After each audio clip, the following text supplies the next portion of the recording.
কড়াই গরম করে এখানে 1 চা চামচ ঘি দিয়ে দিচ্ছি।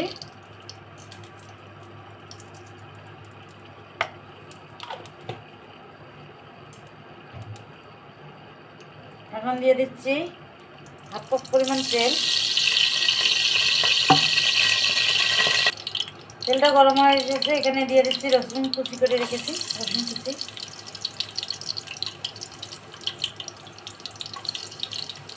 দিয়ে দিচ্ছি পেঁয়াজ।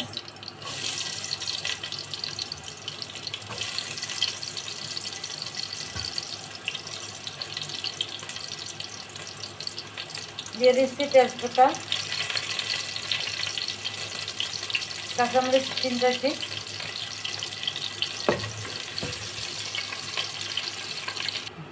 আমার পেঁয়াজটা বেরেস্তা হয়ে এসেছে, আমি এখানে দিয়ে দেবো চালটা।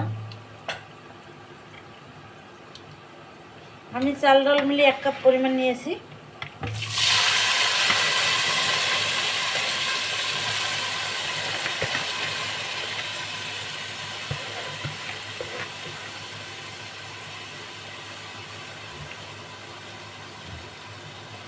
দুইটা আলু ছোট ছোট পিস করে রেখেছিলাম, দিয়ে দেবো আলু দুইটা। দিয়ে দেবো 1/2 চা চামচ হলুদ গুঁড়া, 1/2 চা চামচ গরম মশলার গুঁড়া, 1 চা চামচ জিরার গুঁড়া, 1 চা চামচ ধনিয়ার গুঁড়া, লবণ দিয়ে দেবো 1.5 চা চামচ। সামান্য একটু মরিচের গুঁড়া নিয়েছি রং করার জন্য, এটা দিয়ে দেবো।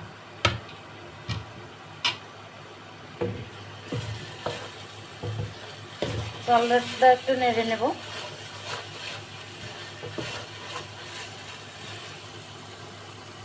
আমার চালটা ভুনে হয়ে এসেছে, এখন আমি দিয়ে দিচ্ছি 1 কাপ চালে 2 কাপ পরিমাণ পানি। এখন ঢাকনা দিয়ে রেখে দেব। আমার খিচুড়িটা হয়ে এসেছে, আমি এখন চুলাটা অফ করে দেবো।